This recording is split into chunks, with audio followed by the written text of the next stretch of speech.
Look, I was in Panama in 1989 going into 1990. I was there as 17 years old. My dad was a businessman in Panama, lived in Panama. And so when I saw those videos, it reminded me of when the U.S. invaded Panama. However, the Trump invasion of Venezuela was much more successful. What President Trump and his team did, being able to enter in the dark of night, minimal casualties, and remove the president from that country, I thought was absolutely outstanding. Look, this is a man who is a communist, who is a socialist. We got to stop putting up with it. And the other first reaction I had was, let's do Minnesota next. You mentioned Panama. You're right. 23 American soldiers died in that attack under George H.W. Bush when they went in and got Noriega. This was precision for sure. Now, look, here's the thing. I mean, the big question I think we need to answer on this show, and it's going to be a work in progress, if you will, is this move MAGA? So I'm curious to get your take on that. Obviously, the pure isolationist crowd, the MTGs of the world, think this is horrible.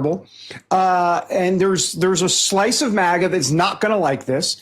But my sense of it, Sheriff Lamb, is that most of MAGA will go along with this and like it, ... with an asterisk. Let's talk in 6 months to see what our footprint is on the ground there and to make sure this isn't getting out of control to the point where we've got too many boots on the ground. I mean, we had a couple 100,000 in Iraq. This is not Iraq. This is not nation building. And I'm curious to get your take on all of that. Well, look, I'm an America only, in many cases, guy. I think we should focus on our problems here in America. But some of our problems here in America were caused by people like Venezuela, where we had all these people that were brought in here from Venezuela. Not only that, we have continued to have drugs.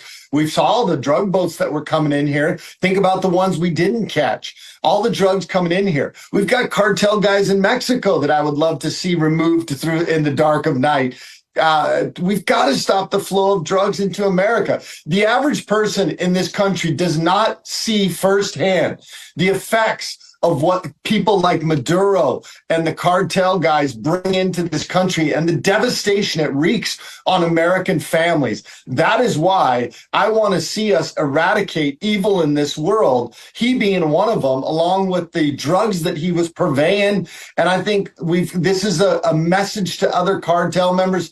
My wife said it best. She was like, look, if I was a cartel member or if I was another dictator or criminal, I think I would pack up my money and move to a beach and never be heard from again at this point.